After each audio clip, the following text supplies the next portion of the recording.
Plant anatomy হ্যাঁ আচ্ছা hopefully good আমরা গত ক্লাসে যেখানে শেষ করেছি বেসিক্যালি লাস্ট ক্লাস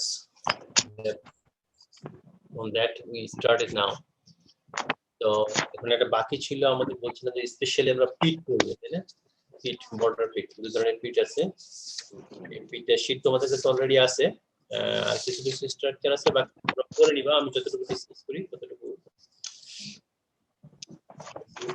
যাই হোক হবে আমরা পিটে আমরা গত থিকেনিং করেছিলাম basically last thickening of thickening of cell ওয়াল আমরা এটা করেছি আব্দুল্লাহ নিয়ে সাইডে যাও হ্যাঁ লাস্ট ক্লাস থিকেনিং করেছিলাম আমার মনে হয় থিকেনিং এর কতগুলো নাম ছিল অ্যানুলার স্কেলারিফর্ম রেটিকুলেট তো তারপর পিটেট একটা ছিল তো পিটেটের মধ্যে পিটেটে আবার ক্লাসিফিকেশন আছে স্পেশাল একটু পড়াশোনা আছে পিটেট নিয়ে পিট সাধারণত দুই ধরনের there are two types of pits one is simple pit another one is border pit নিশ্চয়ই আমার কথা শুনতে পাচ্ছ are you listening to me Yes sir. Yes sir. Yes sir. Yes sir. as well as you are seeing the slides স্লাইডটা hopefully দেখতে পাচ্ছ তোমরা আচ্ছা তো আমি যে কথাটা বলছিলাম লাস্ট ক্লাসে আমরা শেষের দিকে ছিলাম পিটের দিকে মানে thickening of the cell wall pattern of thickening বিভিন্ন 4 রকম বা 5 রকম প্যাটার্ন অফ থিকেনিং আছে তার মধ্যে সর্বশেষ যেটা ছিল সেটা হলো পিটস পিটসটা কি পিটসটা হলো জাস্ট আসসালামু আলাইকুম স্যার ওয়ালাইকুম আসসালাম স্যার থিকেনিং থেকে একটা কোশ্চেন আচ্ছা কোশ্চেনটা একটু রেখে দাও পরে কথা বলি ঠিক আছে অথবা তোমরা যে চ্যাট বক্স যেটা আছে সেটাতে মেসেজটা থ্রো করো ওকে ওকে স্যার ওকে আমি দেখে নিব তো যাই হোক আমরা যে কথাটা বলতে যাচ্ছিলাম যে পিট তো থিকেনিং এর মধ্যে একটা স্পেশাল টাইপের থিকেনিং আছে পিটস নরমালি সিঙ্গুলার কিন্তু শব্দগুলো আমরা খেয়াল করে দেখি পিটস বলা আছে সিম্পল পিটস বর্ডার পিটস আসলে এই বিষয়টাকে ব্যাখ্যা করি যে পিট গুলো সাধারণত যেহেতু সেল ওয়াল বরাবর থাকে এবং এরা জোড়ায় জোড়ায় থাকে এরা সাধারণত নরমালি জোড়ায় দিয়ে রিমেইন ইন পেয়ার ওকে তারা সাধারণত কিসে থাকে জোড়ায় জোড়ায় থাকে এটাকে সিম্পল পিট না বলে সিম্পল পিটস বলা হচ্ছে বর্ডার পিটস বলা হচ্ছে অনেক জায়গায় সিম্পল পিট বা বর্ডার পিট বলা হয় আসলে বললেও সেটাকে আমরা সিম্পল পিটস বা বর্ডার পিটস হিসেবেই চিহ্নিত করব সেটাকে ভুল ধরবো না ওইভাবে কিন্তু আমরা এইভাবে বলি বা মোর অ্যাকুরেট হচ্ছে সিম্পল পিটস বর্ডার পিটস কারণ একটা সেল ওয়াল আমরা যদি নরমালি এখানে যে ছবিটা দেখি একটু খেয়াল করে দেখো বাম পাশে দেখতে পাচ্ছ বাম পাশে আমি ইনসার্কেল করছি জি স্যার দেখা যাচ্ছে আর ডান পাশে দেখো একটু বড় করে আছে আরেকটা সেল আরেকটা পিট আছে একজন পিট বেসিক্যালি একটা পিট বললে ভুল হবে ঠিক আছে তো বাম পাশে যেটা সেটা হচ্ছে সিম্পল পিট হ্যাঁ বা পিটস যদি বলি আমরা আর ডান পাশেটা হচ্ছে বর্ডার পিটস বাম পাশেটা কি সিম্পল পিট ডান পাশেটা হচ্ছে বর্ডার পিট আচ্ছা দেখি এখন একটা সাধারণত একটা পিটের কি কি অংশ থাকে সেই অংশ থেকে আমরা যদি দেখি পরবর্তীতে আরেকটু কথা বলা যাবে তাহলে আমাদের নরমালি আমরা বর্ডার পিট দিয়ে শুরু করি তাহলে সুবিধা হবে সিম্পল পিটে খুবই সিম্পল বিষয় বর্ডার পিটে খেয়াল করে দেখো এখানে কি কি স্ট্রাকচার আছে আমরা যদি নিচ থেকে শুরু করি এখানে যে পিট চেম্বার এই যে ভিতরের যে অংশটুকু ফাঁকা যে অংশটুকু আছে সেই অংশটুকু আমরা কি বলছি ভ্যাকুয়াম প্লেসটাকে পিট চেম্বার ওকে আর এখানে দেখো একটা কালচে রঙের স্ফীত একটা অংশ আছে সেটাকে আমরা বলছি টরাস কি বলছি আমরা সেটাকে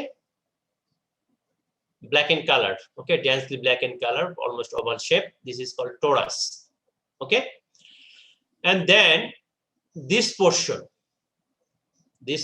we call it border okay we call it border এটাকে আমরা বর্ডার বলছি এবং দুই বর্ডারের মাঝামাঝি জায়গায় একটা ফাঁকা জায়গা আছে এটাকে আমরা পিট অ্যাপারচার বলছি কি বলছি আমরা পিট অ্যাপারচার আচ্ছা এবং এটা দেখো এই যে দুই এই পাশে একটা পিট এই পাশে একটা পিট আসলে বেসিক্যালি এই একটা পিটের অংশ একটা পিট এই যে একটা পিট এইজন্য আমরা কিন্তু পিটস বলছি অর্থাৎ এক জোড়া পিট আছে এখানে দুটো পিট আছে একসাথে তো এইখানে এই অংশটুকু দেখো এটা ওভারআর্ক করা বর্ডার দিয়ে ওভারআর্ক করা এই বর্ডার আছে এইভাবে বর্ডার আছে দেখি এটাকে আমরা বর্ডার পিট বলি ঠিক আছে ঠিক সিম্পলি বাম পাশে চলে আসো বাম পাশে যদি দেখি আমরা যে এখানে দেখো ঠিক একই ভাবে এখানে বর্ডার নেই এই বর্ডারটা বাদ দিয়ে বাকি সবই আছে। এটা হচ্ছে মেমব্রেন, এটা হচ্ছে টর্স। ওকে, আচ্ছা। আর এটা এই জিনিসটা বলতে ভুলে গেছি এখানে, এটা হচ্ছে pit membrane. Pit membrane basically হচ্ছে cell wall. Pit membrane basically cell wall and middle lamella. কিন্তু এইখানে সেল ওয়াল বলতে, এই জায়গাটাতে সেল ওয়াল বলতে দুটো অংশ আছে, একটা primary cell wall, secondary cell wall. এই যে বর্ডার লাইক শেপ যেটুকু অংশ আছে সেটা হচ্ছে সেকেন্ডারি সেল ওয়াল, আর পিট মেমব্রেনের সাথে প্রাইমারি সেল ওয়াল এবং মিডল লেমেলা একত্রে আছে। কিন্তু এই ক্ষেত্রে দেখো বাম পাশে আমরা যদি খেয়াল করে দেখি এখানে ভেরি কেয়ারফুলি, এখানে no border is there, no border is there, total cell ওয়ালটাই এটাকে কভার করে রাখছে। ওকে, প্রাইমারি সেল ওয়াল যেটা আছে, সেল ওয়াল এবং মিডল লেমেলা, এটা দিয়ে পিট মেমব্রেন। তাহলে এখন আমরা খেয়াল করি এই যে টোরাসটা আছে, এই টোরাসটা বেসিক্যালি মুভেবল, ক্ষেত্র বিশেষে এগুলো হচ্ছে মুভেবল, অর্থাৎ এটা পজিশন মতো সে ডানে বামে চলে যেতে পারে। ঠিক আছে, অর্থাৎ যদি ডানে বামে চলে যায়, এটা যদি পিট অ্যাপারচার, তার মানে এখানে একটি ফাঁকা জায়গা আছে, একটা চ্যানেলের মতো এটা। ঠিক আছে, এটা ভালভের মতো একটা স্ট্রাকচার চিন্তা করো। যদি কোনো কিছু মুভ করতে চায়, যদি এটা মাঝ বরাবর পজিশনে থাকে, খুব ইজিলি লেফট টু রাইট বা রাইট টু লেফটে মুভ করতে পারবে সে খুব ইজিলি। কিন্তু যদি বিষয়টা এরকম হয়, এটা যদি মুভ করে বাম পাশে চলে আসে, এটা যদি মুভ করে কোথায় আসে, বাম পাশে চলে আসে, তাহলে এটা বন্ধ হয়ে যাবে, বা ডান পাশে চলে গেলে বন্ধ হয়ে যাবে, অর্থাৎ তাদের মুভমেন্টটা সে কন্ট্রোল করতে পারবে। এই হলো দুইটার স্ট্রাকচার। আচ্ছা, সাধারণত এই সিম্পল পিট যেগুলো আছে, এগুলো সাধারণত কোথায় পাওয়া যায় সেটা একটা কথা। সাধারণত সিম্পল পিটটা প্যারেনকাইমা সেলে পাওয়া যায়। কোথায় পাওয়া যায়? Parenchyma cell, medullary ray one kind of parenchyma cell. আমরা পরবর্তীতে যখন আরো পড়বো টিস্যু, তখন মেডুলারি কোথায় থাকে আমরা সেটা বুঝতে পারবো। ফ্লোয়েম ফাইবারে পাওয়া যায়, ফ্লোয়েম ফাইবার কম্পেনিয়ন সেলে পাওয়া যায়। এছাড়াও কিছু কিছু ক্ষেত্রে ট্রাকিডেও এই সিম্পল পিটটা পাওয়া যায়। ওকে, সিম্পল পিট পাওয়া যায়। আর বর্ডার পিট সাধারণত ভেসেলস এবং ট্রাকিডস, ডিফারেন্ট টাইপস অ্যাঞ্জিওস্পার্ম এবং কনিফারাস ট্রি যেগুলো আছে, সেই ট্রিগুলোর মধ্যে, সেই কনিফারাস ট্রি এবং অ্যাঞ্জিওস্পার্মের মধ্যে সাধারণত এই বর্ডার পিট পাওয়া যায়। ওকে, বেসিক্যালি এই বর্ডার পিট তাদের যে মুভমেন্ট আছে, বিভিন্ন ধরনের মুভমেন্ট, সেই মুভমেন্ট গুলো রেগুলেশন করে। তো স্ট্রাকচারটা পড়লাম এখানে, সিম্পলি কথাগুলোই, আমি যে কথাগুলো বললাম সেই কথাগুলোই এখানে বলা আছে, তোমরা এই জিনিসটা বোঝার চেষ্টা করবা। এর মাঝখানে কিছু কিছু কথা আছে যে কথাগুলো আমি বলিনি, শব্দগুলো বলছি, তোমরা পরবর্তীতে নোট করে নিবা, কারণ এটা বিভিন্ন সময় জিজ্ঞাসা করা হতে পারে, প্রশ্ন আসতে পারে। যেমন বলা হচ্ছে ব্লাইন্ড পিট, কিছু কিছু ক্ষেত্রে বলা আছে, শব্দ লিখে না, ব্লাইন্ড পিট। কি পিট? ব্লাইন্ড পিট। কি বললাম, শুনতে পাচ্ছ কি তোমরা? স্যার ব্লাইন্ড পিট। ওকে, তাহলে তোমরা ব্লাইন্ড পিট শব্দটা একটু চিনি। ব্লাইন্ড পিটের ডেফিনিশনটা কি? ব্লাইন্ড পিট দেখো আমি এখানে তারপর গোল করে দিচ্ছি, এখানে শব্দটা দেয়া আছে এখানে। তারপর হচ্ছে হাফ বর্ডার পিট। ওকে, হাফ বর্ডার পিট, এই শব্দগুলো তোমরা একটু জেনে নিবা তোমাদের নিজেদের খাতিরেই। ওকে, হোপফুলি তোমরা এটা পারবা। আর পিট সাধারণত সাধারণত পিট কখনো একাকী থাকে না, সবসময় পেয়ার আকারেই থাকে। ওকে, এই জিনিসটা মাথায় রেখো, পিট সবসময় সাধারণত কি থাকে? পেয়ার আকারেই থাকে। যখন পেয়ার না থাকে তাহলে তখন নাম কি? এমন হতে পারে একটা সিম্পল পিট, একটা বর্ডার পিট, দুইটার কম্বিনেশনও থাকতে পারে। হ্যাঁ, এই হলো স্ট্রাকচার। দেখো এখানে একটা ছবি আমরা দেখতে পাচ্ছি, হোপফুলি। ওকে, দেখি একটা নতুন স্লাইড শেয়ার করার চেষ্টা করি।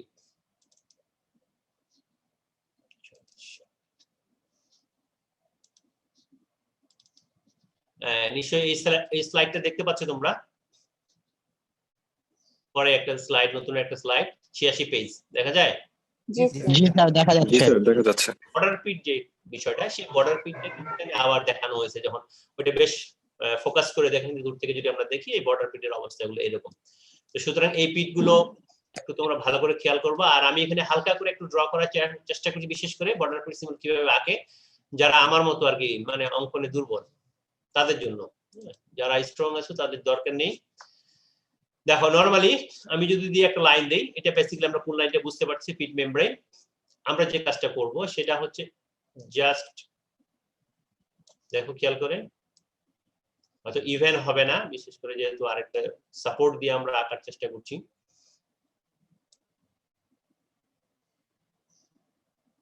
তোমরা একটু ভালো করে আঁকার চেষ্টা করবা, আমারটা ইভেন হচ্ছে না, কিন্তু পেন্সিল দিয়ে হাতে ফলি যে পেন্সিল কলম দিয়ে তোমরা, সরি এটা বেশি হয়ে গেল, যাই হোক এই তো এইটা গেল, আর মাঝখানে হবে টরাস। এই টরাস এখন তোমরা মোটামুটি লেভেলিং করতে পারবা, বুঝতে পারছো? এটা হলো বর্ডার, এটা হলো পিট অ্যাপারচার, এটা হলো টরাস, এটা হচ্ছে পিট মেমব্রেন। ঠিক আছে কিনা দেখো, কথা বলো। আর ডেফিনেটলি নিচে কি দিতে হবে? জি স্যার। বিগার বর্ডার পিট। ফিগার বর্ডার পিট। আমরা পিটস কেন বলছি আমরা জানি, যে এই দেখো এইটা একটা পিট, মানে দুইটা সেল, আসলে দুইটা সেলের পাশাপাশি দুইটা সেলের অংশ, কিন্তু এটা একটা সেলের অংশ, আর এইটা আরেকটা সেলের অংশ, বুঝতে পারছো কিনা? এই সেলে এক পাশে একটা পিট আছে, এই পাশে আরেকটা পিট আছে, যেহেতু দুইটা সংযুক্ত একসাথে সাথে থাকে সবসময়, সেই জন্য এটা আমরাকে বলি কি পিটস।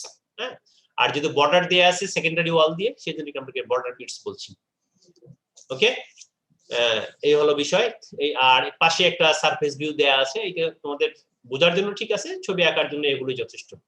এই যে, আর সিম্পল পিট যেটা খুবই সিম্পল, আরো জাস্ট কয়েকটা লাইন টানতে হবে, একটা লাইন টানলা, লাইনের পরে কয়েকটা স্কোয়ার শেপ বা রেক্টেঙ্গুলার শেপ আঁকলা, বুঝতে পারছো কিনা? আর এখানে নরমালি যে টরাস থাকে টরাস, তাহলে বুঝতেই পারছো এখানে এটা টরাস, এটা অ্যাপারচার, এটা membrane, pit membrane. Okay, that's all. I think আমার মনে হয় এটা নিয়ে আলোচনা এতটুকুই। স্যার বলো। স্যার আমরা মানে ছবি আঁকার ক্ষেত্রে কোনটাকে প্রিফার করবো আর কি, মানে কোনটা আঁকবো স্যার? কোনটা প্রেফার করবো? মানে কোন ছবিটা আঁকবো স্যার পিটের ক্ষেত্রে আর কি? আমি কোনটা দেখালাম? স্যার দুইটাকে আলাদা আলাদা ভাবে এঁকে না, দেখাতে আমি হবে? কোনটা দেখালাম সেটা বলো।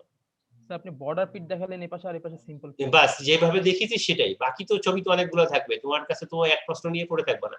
বোঝার জন্য সবকিছু ইন ডিটেইলস জানার জন্য কি শেপ কি স্ট্রাকচার সেটা দেখিয়েছে, কথা বুঝতে পারছো কিনা? কিন্তু প্রশ্ন উত্তরের খাতায় কি সবকিছু দিতে পারবে? না না। মিস্টার ইয়ামিন, জি স্যার। বুঝতে পেরেছো কিনা? জি স্যার। হ্যাঁ, সেই জন্যই সেই হিন্টস গুলো দিলাম। আচ্ছা ঠিক আছে। এই হলো এটার অবস্থা। আর পরবর্তীতে এর সাথে আরো কিছু আছে, যে সেলুলার স্ট্রাকচার আর কেমিক্যাল স্ট্রাকচার তোমাদের বলছে কিনা? তোমরা ওটা ওখান থেকে দেখে নিও। এরপরে জানি কত চ্যাপ্টারে হলো এটা, আমি পেজটা ভুলে গেলাম, না এটা না।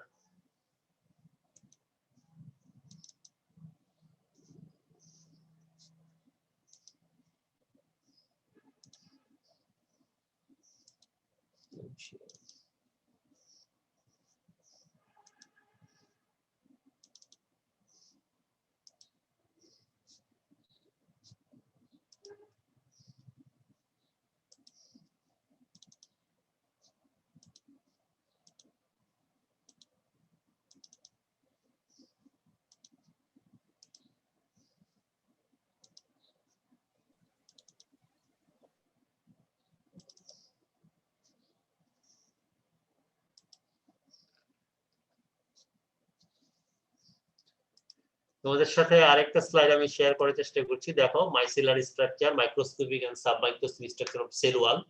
ঠিক আছে, এখানে কতগুলো শব্দ আছে, মাইসেলি, হ্যাঁ, তারপর ফাইব্রিল, মাইক্রোফাইব্রিল। এই জিনিসটা তোমাদের আমি বইয়ের ফটোকপি দিয়েছি, একটা বইয়ের ফটোকপি দিয়েছি কিনা? জি স্যার। কথা বলছো না কেউ? সেই বইয়ের ফটোকপি থেকে ওই মাইসিলি মাইসিলার স্ট্রাকচারটা পড়ে নিবা, এটা হলো আমার পরামর্শ। নেক্সট যেটা আসবে সেটা হলো, আমি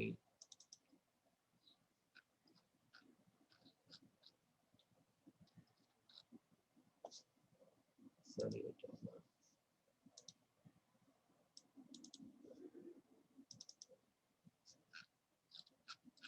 devotion.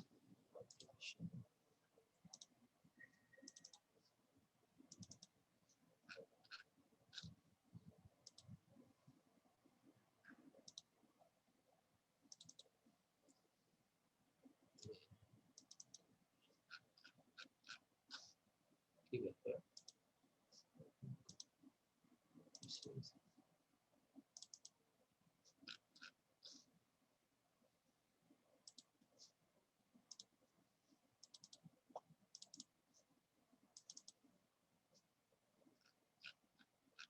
I see. I got it. তো আরেকটা স্লাইড শেয়ার করছি তোমাদের সাথে, দেখো হপফুলি দেখতে পাচ্ছ স্লাইডটা তোমরা। ওকে, এখানে কতগুলো কথা আছে, কেমিক্যাল যেগুলো বলেছি এগুলো ভালো করে পড়ে নিবা, এমনি নরমালি বলেছি, এখানে অ্যাজ এ মানে একটা গ্ল্যান্স সবকিছু দেয়া আছে। পরে দুইটা বিষয় আছে, ইন্টারসেলুলার স্পেসেস। একটা শব্দ দেখো, ইন্টারসেলুলার স্পেস, দেখতে পাচ্ছ মনে হয়? ইন্টারসেলুলার স্পেসিস দেখতে পাচ্ছ না? ইন্টারসেলুলার স্পেসিস, এই দুইটা শব্দ এখান থেকে আমি শেখার জন্য তোমাদের বলছি বেসিক্যালি। একটা হচ্ছে সাইজিজেনাস, একটা সাইজোজেনাস, একটা লাইসিজেনাস।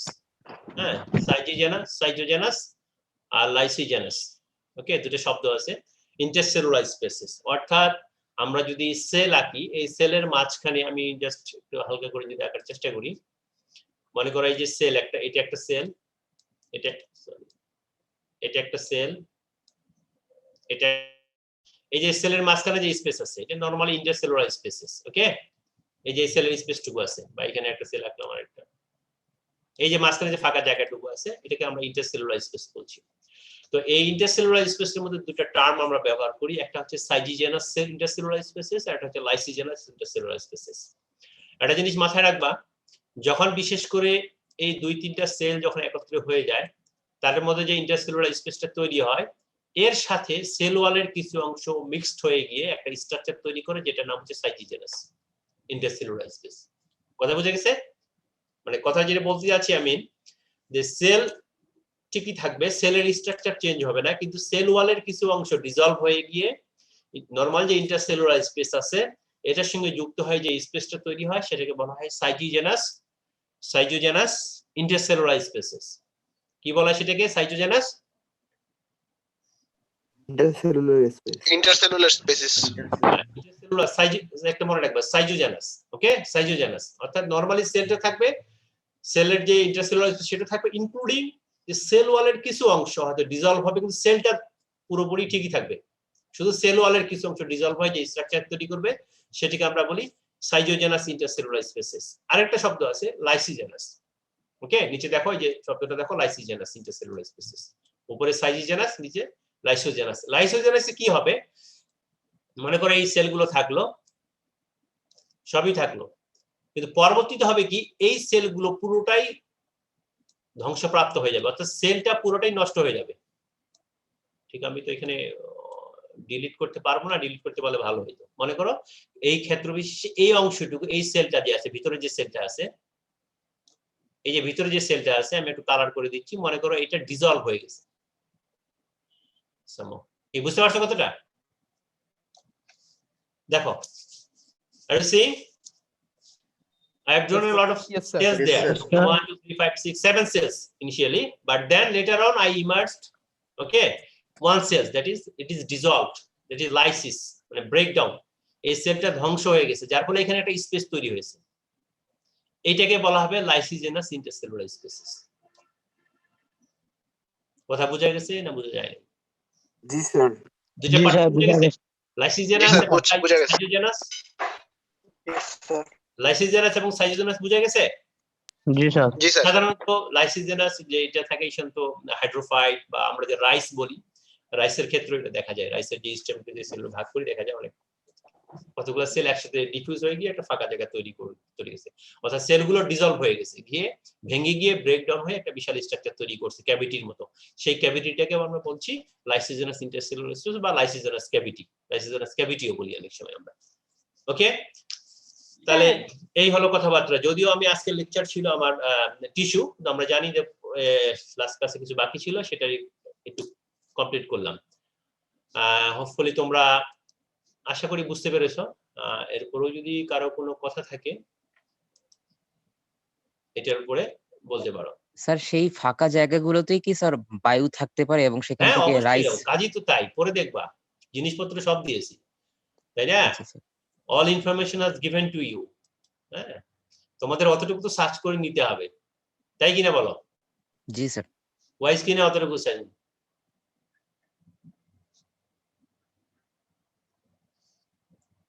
One question came to me.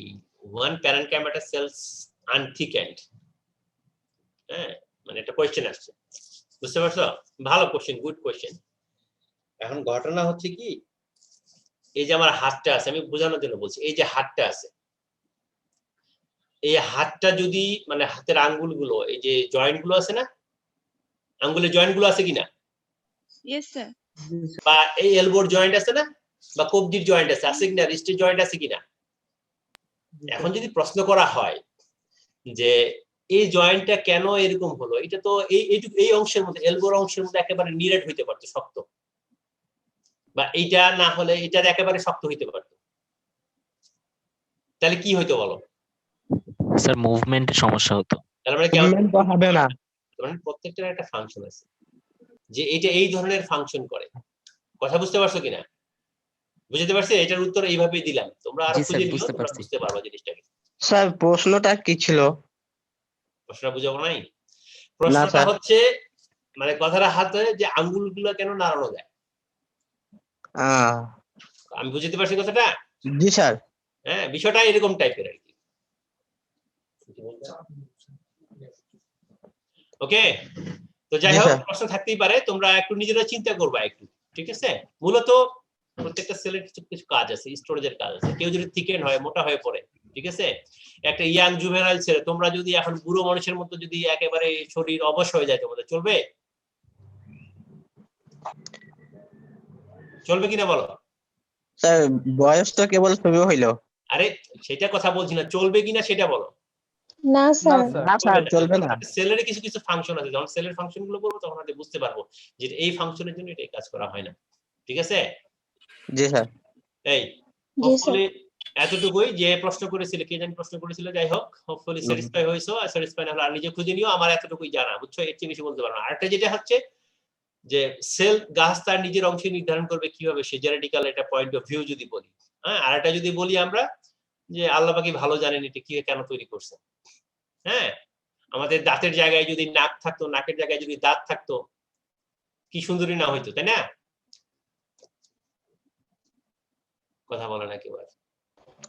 G sir, তখন তো অদ্ভুত দেখাইতো। না, ভালো দেখাতো, তখনও ভালো দেখাতো, সেটা ওইরকম।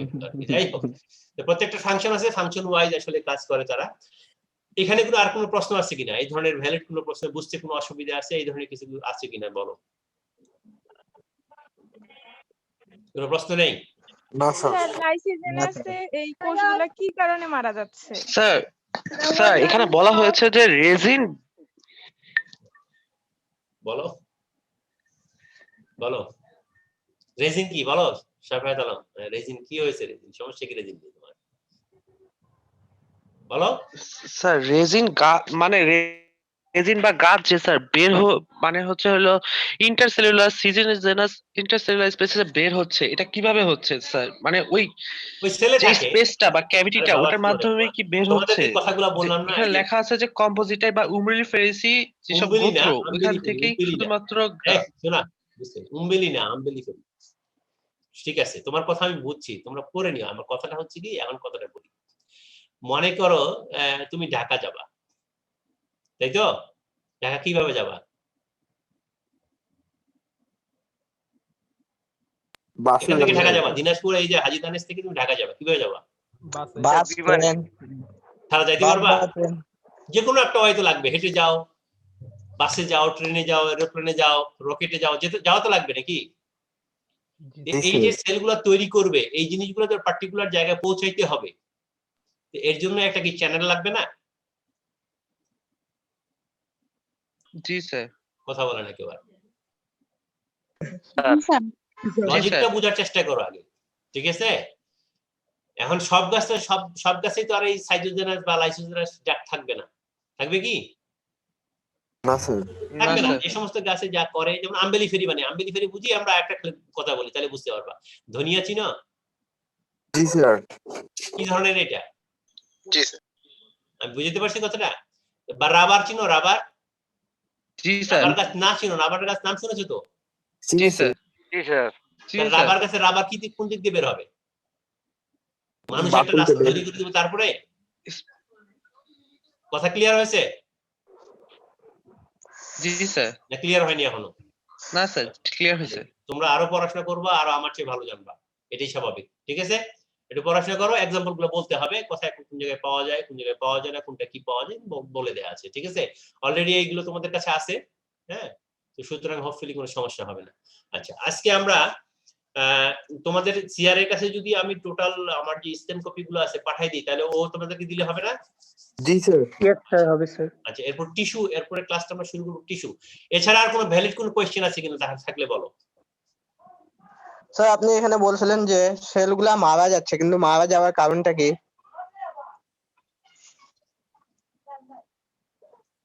শুনো, তুমি কতটুকু ছিলা যখন জন্মে? অনেক ছোট। অনেক ছোট, তাই না?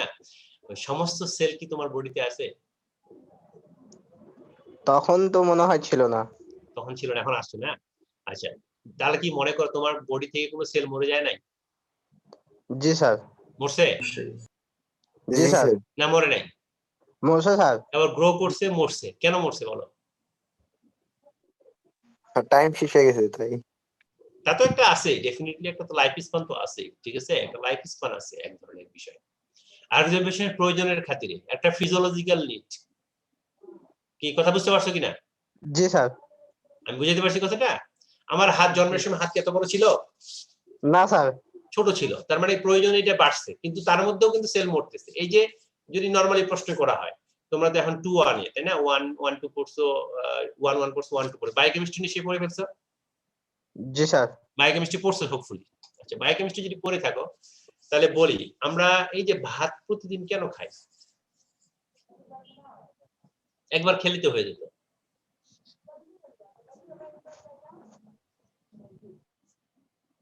বুঝতে পারিনি মানে কথাটা। মানে স্যার আপনি বলতেছেন যে আমরা ভাতটা কেন 3 বার খাই? 3 বার কেন, 4 বার খাও, কেন খাই আমরা? একদিন একদিন খেলে তো হয়ে যেত। তো অর্থাৎ আমরা যদি বলি এখন এনার্জি প্রডিউস করবে, ঠিক আছে, এনার্জি প্রোটিন খাবে, প্রোটিন তো সাধারণত এনার্জি দেয়, কিন্তু প্রোটিন শুধু এনার্জির জন্য না। প্রোটিন কিসের জন্য? to fill the deficiency of to fill the deficiency না, প্রোটিন হচ্ছে সেল বডি তৈরি করার জন্য, মাসেল বডি ফর্মেশন। মানে সেল তৈরি করার জন্য, সহজ হিসাব, মাসেল হোক যেই বডি হোক, সেল তৈরি করার জন্য অ্যাজ এ মানে ইন জেনারেল, বুঝতে পারছো? সেল তৈরি করার জন্য। তো সেল তো তৈরি আছে, আবার প্রোটিন খাচ্ছি কেন?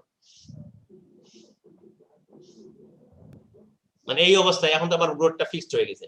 ছোটবেলায় বলতে যে বড় হবো, ঠিক আছে, স্যার এখন তো আর তাহলে বড় কি হওয়ার কিছু নাই, এখন তো বড় হয়ে গেছে।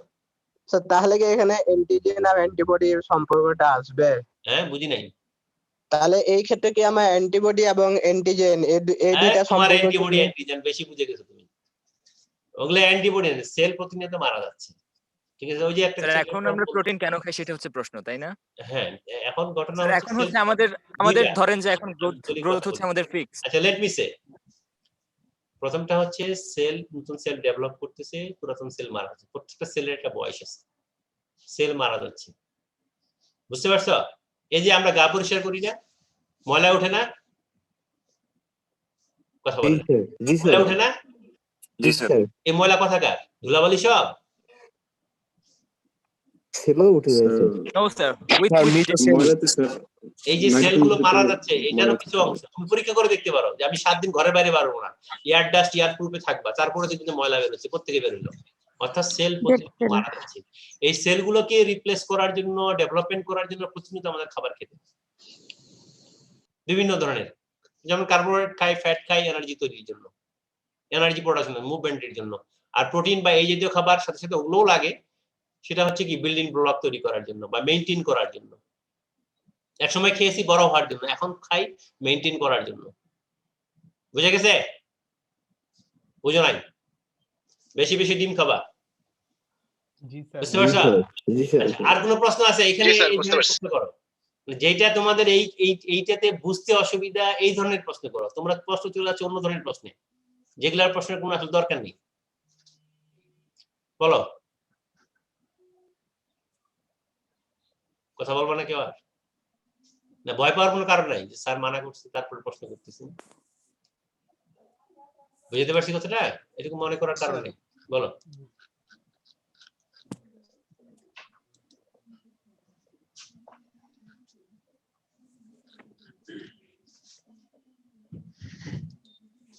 ওকে, আমরা এখন একটা নতুন চ্যাপ্টারে যাব।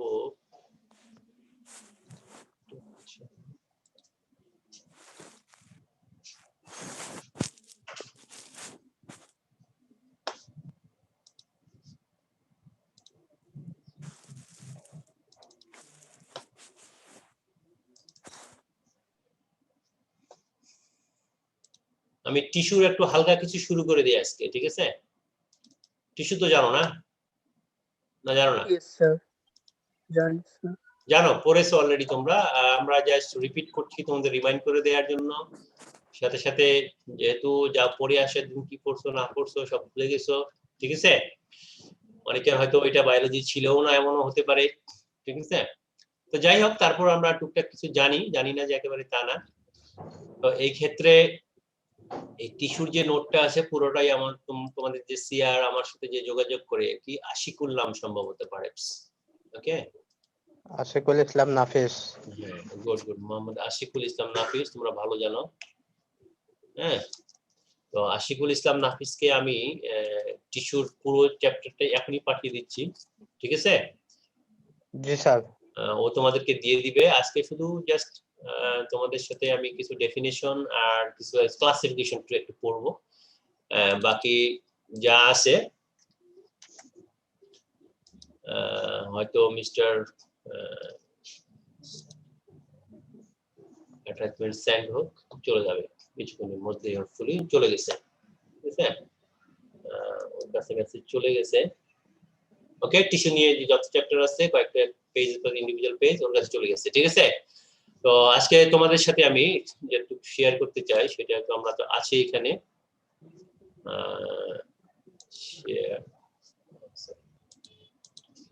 আমরা দেখতে পাচ্ছি তাই না টিস্যু? আমরা যেমন সেল, এর আগে সেল পড়েছিলাম যে সেল হচ্ছে একটা বিল্ডিং ব্লক। আমরা যদি বলি যে হোল একটা বিল্ডিং ব্লক ছিল, অর্থাৎ একটা টোটাল স্ট্রাকচারের একটা বডির, হ্যাঁ, একটা ফান্ডামেন্টাল বা বেসিক ফাংশনাল এবং স্ট্রাকচারাল ইউনিট, তাই না? টিস্যুও এরকমই।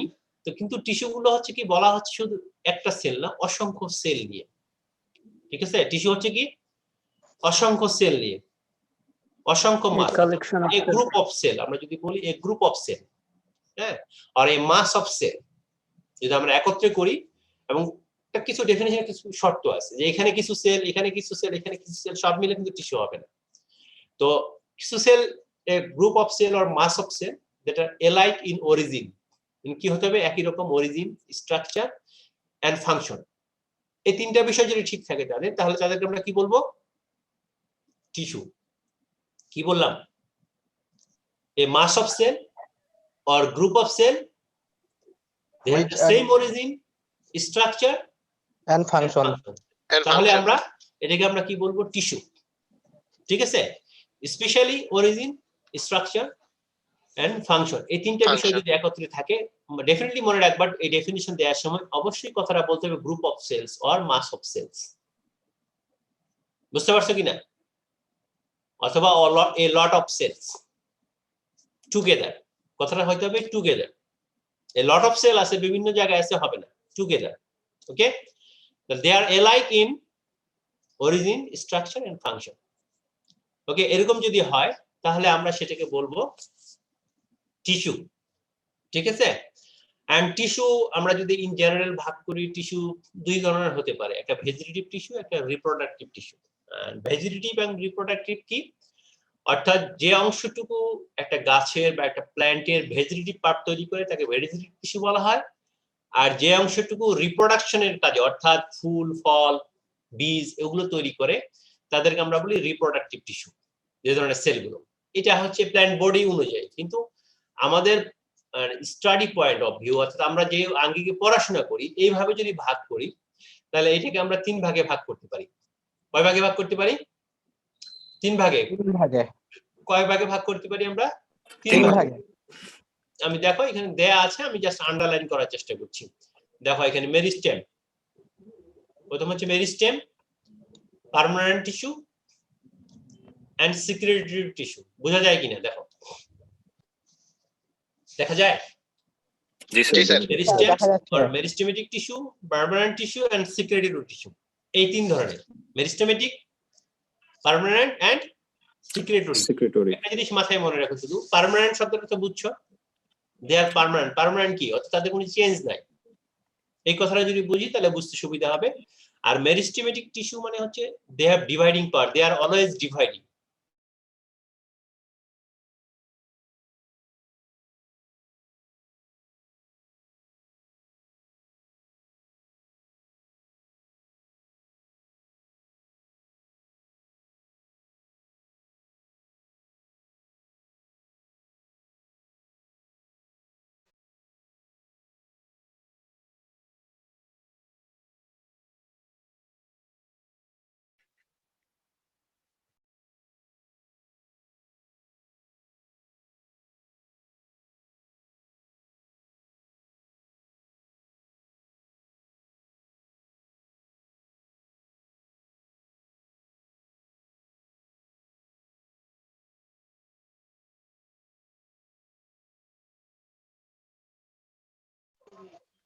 স্যার কোথায়? স্যার কারেন্ট চলে গেছে মনে হয় স্যার একটু।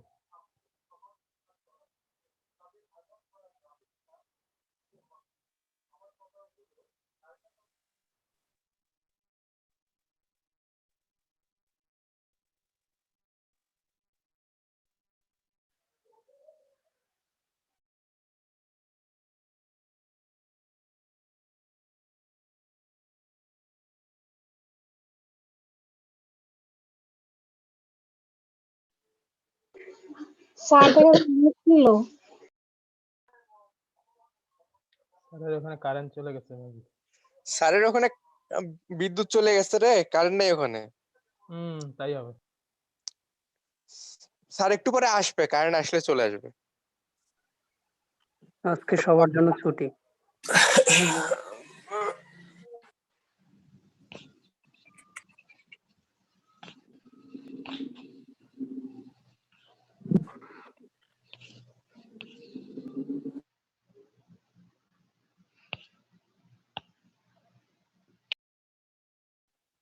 এখন কি বের হব?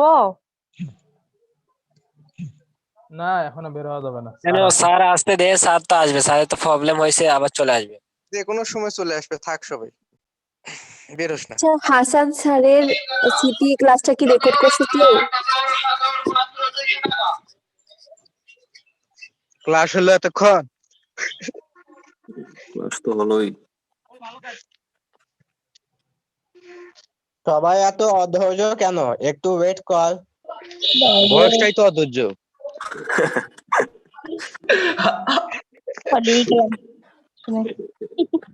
কথাটা কে বললো? ভালো আসছে, বয়সটাতে অধৈর্য। আরে বাসার বাসার ভাই। বাসার ভাই। বাসার ভাই। আদিলের মতো তো আদিলের হচ্ছে ধৈর্য হলো মেয়ে মানুষের মতো। ভাই ভাই যাদের ধৈর্য নাই তারা বিয়ে করে ভাই। লিসেন, আদিলের হচ্ছে অল্পতে আউট হয়ে যায়। কি আদিল? মামা কি করলা? কি? আমি তো তোমারটা এই ক্লাস কিন্তু রেকর্ড হচ্ছে, ঠিক আছে? আমরা এগুলো কেউ ভাবি। খারাপ কথা বললেন না। আমি ধৈর্যের কথা বলছি। ভাই আমি বাসার চা খাইতেছি ভাই, ক্লাস করে নিয়ে কেবল মিউট করলাম। কার দোকানে খাচ্ছিস? আমাদের হোস্ট সঞ্জিতা ক্লাস নেই। আজকে ক্লাসটা অনেক কঠিন ছিল, তাই না? জটিল জিনিস সব ক্লাসই তো করি নাই, জটিল সব ছোট জিনিস। আরই তো জটিল। স্যার যখন কোশ্চেন করলো সবাই হা হা করে আছে, বুঝছো? স্যার ভাবতেছে কোশ্চেন করে না কে। আরে ভাই ভয় টপিকসটাই তো কঠিন। আর আদিল কোশ্চেন করছে এক কোশ্চেন, স্যার তো পুরা অন্য মাইন্ডে। আমরা কি শুনতে পাচ্ছি? হ্যাঁ শুনতে পাচ্ছি। নাফিস ক্লাস শেষ হয়ে গেছে, স্যারের কারেন্ট চলে গেছে, আজকে আর কন্টিনিউ করবে না। স্যারের কারেন্ট নাই।